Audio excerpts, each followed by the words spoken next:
Mattia est chauffeur de bateau-taxi à Venise. Au fil des années, il s'est habitué à la présence des paquebots de croisière qui font halte dans la Sérénissime, non sans mal. Oui, c'est sûr, c'est ennuyeux ces bateaux. Mais bon, ils apportent aussi beaucoup de touristes.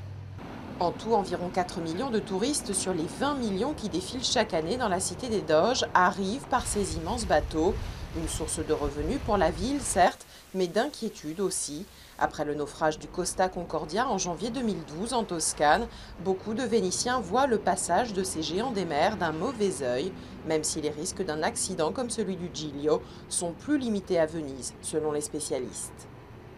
Il existe une ordonnance de la capitainerie de Venise qui impose la présence de 2 pilotes à bord et 2 remorqueurs en plus du commandant. Donc pour qu'il y ait un accident, il faudrait que tous deviennent fous subitement au même moment.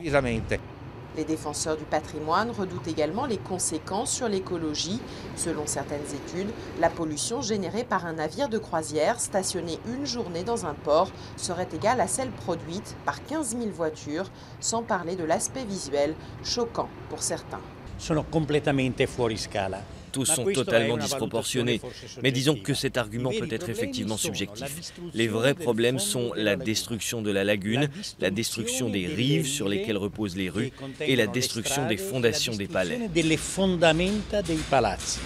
Difficile malgré tout de fermer les yeux sur les ressources générées par cette activité. En tout, le secteur des croisières en 2011 a contribué à hauteur de 536 millions d'euros dans l'économie de la Sérénissime, selon l'ECC, l'organisme européen des croisières. Une véritable manne, alors que l'argent public vient à manquer dans les caisses de nombreuses municipalités en Italie, y compris Venise.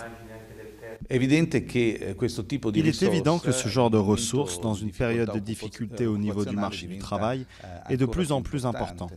Il y a 5500 personnes qui travaillent directement et indirectement dans le secteur des croisières à Venise. Les appels se sont malgré tout multipliés pour demander la restriction de ces bateaux à Venise.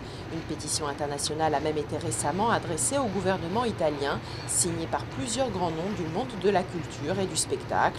Reste à savoir si elle fera le poids face à un secteur en plein boom. En 10 ans, le nombre de croisiéristes a plus que doublé dans le monde, passant à 20 millions de passagers en 2011.